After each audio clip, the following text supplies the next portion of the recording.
Hello বন্ধুরা, তো কেমন আছো? আর দেখো আমি কি এগুলো বুঝতেই পারছো, কাঁঠাল। তো কাঁঠাল নিয়ে বসে পড়েছি।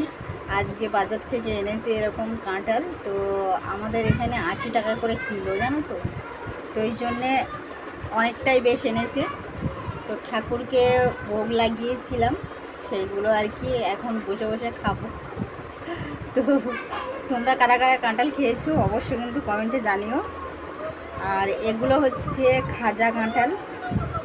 এত সুন্দর লাগে না খাজা কাঁঠাল খেতে, তো ভীষণ ভালো লাগে। আর তোমরা কারা কারা খাজা কাঁঠাল খেতে ভালোবাসো অবশ্যই কিন্তু কমেন্টে জানিও। এইটা তো আমি এখন পরিষ্কার করে, এমনি কাঁঠালটা অতটা আমার ভালো লাগে না, কিন্তু খাজা কাঁঠালটা খুবই ভালো লাগে। তো এরকমভাবে একটু একটু করে খাই। আর মনি তো একদমই খেতে চায় না, আর বাবু একটু খায়, তো কেমন নয় আমার মতোই আর কি খায়। আমিও অত ভালোবাসি না, একদম মানে ভালোবাসি না বলা যায়। তো আমার হাজব্যান্ড খুব ভালোবাসে, মানে ভীষণ ভালোবাসে। তো হ্যাঁ, চিবিয়ে ফেলে দিবি এইখানে, এগুলো গায়ের কিন্তু, মানে এটা নেই। তো কিছুটা আর কি আমার বাবুকে আমি দেখিয়ে দিচ্ছি। বাবু আর আমি খেতে বসেছি, আর হাজব্যান্ড ওর খাওয়া হয়ে গেছে। তো আমরা দুজন খাইনি, ওই জন্যে আর কি বসেছি এখন খেতে। তো সময়ের ফল বলে যে একটু খেতেই হয়, তো ওই জন্যে আর কি বললাম খাজা কাঁঠাল নিয়ে আসতে, তো এটাই নিয়ে এসছে।